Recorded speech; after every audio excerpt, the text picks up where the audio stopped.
No. Today we are going to discuss most important question for applied linguistics and stylistics and previous year's paper. Plus we will discuss the paper pattern and the transcription area. So here it is. First of all, I would like to discuss the syllabus with you and the paper pattern. So the syllabus here is you have 3 units and first unit comprise of morphemes and allomorph, free and bound morphemes, word formation, affixation, acronyms, compounding, blending and clippings. And the second unit is of stylistics, foregrounding, deviation, parallelism and repetition, meter, rhythm, verse, figure of speech, metaphor, metonymy, synecdoche, hyperbole, literates, irony, paradox and oxymoron. So I have discussed this paradox and oxymoron in my class. Those are my students, they will be knowing that. And the third unit is phonemic transcription of words and sentences. The third unit will be your compulsory question for exam. So as the paper is here, the question paper is divided into 2 sections, that is section A of 40 marks and of short answer types, and section B, that is you have to do any 2 out of 4 long answer type questions of 17.5 marks each, and the answers of questions are per instruction. जैसा instruction मिला होगा वैसा करना होगा. So the questions attempt any 4 questions from the following of 10 marks each. Write short notes of any 2 of the following. So you have to write a short note on any 2 of the following. This is section A. So the short note is of foregrounding, stylistics, prefix and suffix, compounding and word formation, hyperbole and literates. So I have sent all the notes in your group, and if you are not my student, you can search the internet for these answers. You have to write short answers, maybe of 200 or 250 marks, from which 4 are given. You have to do any 2. So you can do this foregrounding and stylistics, and these are the most important one. It will come one way or another, it will come in your exams. So these are the most important one. Please try to understand and please try to learn what are these. So now you are getting the second question over here. Divide the following words in the consequent morphemes. तो आपको इनको morphemes में divide करना. How can you divide these words? Like this is pass book. तो I will make another video, or you can search for another video and see. Pass book, for pass book, and the word is accountable, lovely, unreasonable and homework.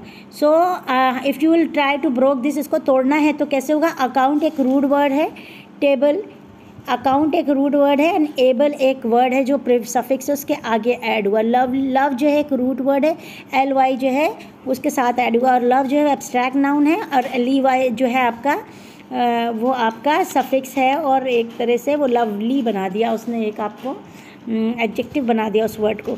Unreasonable, अन जो है आपका एक prefix है, फिर word root word है reason, and फिर है enable, able word.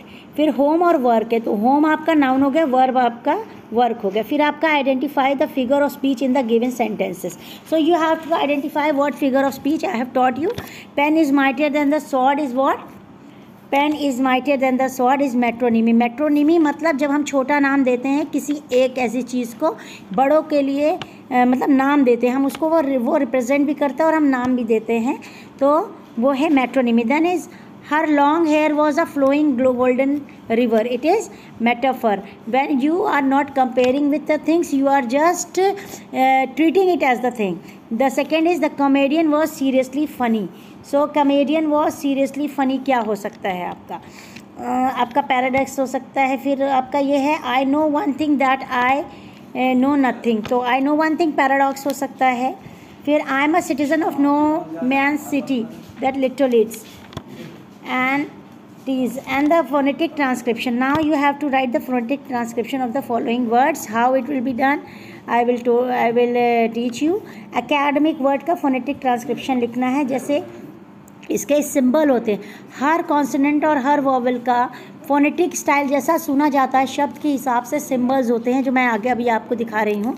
उसके सिंबल्स को देखते हुए इनका ट्रांसक्रिप्शन लिखना है. जैसे कि कई वर्ड्स आपको दिए, सब्जेक्ट, सरप्राइज, रिकॉर्ड, चेयर। और एक और आपको काम करना है, फोनेटिक ट्रांसक्रिप्शन ऑफ 5 वर्ड्स लिखने, 5 सेंटेंसेस लिखने। जैसे I want to help you, इसका भी फोनेटिक डिस्क्रिप्शन लिखना है, आप ट्रांसक्रिप्शन लिखना है। तो इसमें से कोई 5। तो ये मोस्ट इंपॉर्टेंट क्वेश्चन जो आपका होगा वो ये फोनेटिक ट्रांसक्रिप्शन का होगा, जो बहुत स्कोरिंग भी होगा और कंपलसरी भी होगा, आपको करना भी होगा। तो ये आपके लिए क्या होगा, I am giving you a table. आप यहाँ पे टेबल देखेंगे, एक टेबल है आपके पास, उस टेबल में आप देखेंगे कि किस तरह से लिखा जाता है। ये ग्रुप में भी मैं टेबल डाल देती हूँ। आप देखिए ए वर्ड कैसे लिखा जाता है, बी वर्ड कैसे लिखा जाता है, और ये सारे देखिए 10 सेंटेंसेस जिसमें से आपको 5 करने हैं। तो आपके पास चॉइस होगी। अगर आपने सीखा हुआ है, if you have learn how to write, then आपको कोई प्रॉब्लम नहीं होगी। ये आपका लिंग्विस्टिक्स का पेपर होगा, इसी तरह का आपका पेपर होगा। फार और स्ट्रॉन्ग लो आपका यही होगा, आसपास का पेपर है आपका।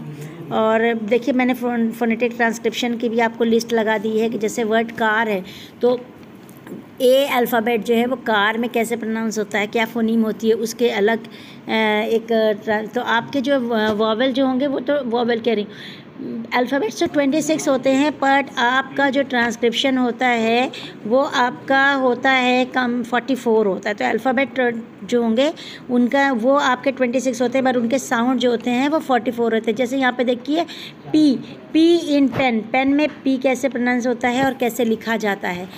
कॉपी में पी कैसे लिखा जाता है, मतलब जब आपको ट्रांसक्रिप्शन लिखना होता है तो आप जो है अलग तरीके से लिखते हैं। तो ये मैं आपको बाद में बताऊंगी, मैं आपको ग्रुप में या क्लास में बताऊंगी। So I hope it is very clear. जैसे D in day, D in ladder and D in odd एक जैसा होता है। अलग साइन क्या है, चर्च का साइन जो है, चर्च में जो साइन है CH का वो देखिए डिफरेंट है, वहाँ पे आप कैसे लिखते हैं। या फिर मैच में आप T और F जैसा एक निशान है वो बनाते हैं। DJ यानी जज में आप D कैसे लिखते हैं। तो ये आपका फोनेटिक ट्रांसक्रिप्शन, इसकी पूरी लिस्ट है, I will send you in the group. I hope it is very clear now. Thanks for listening, thanks for watching, all the best for your exams.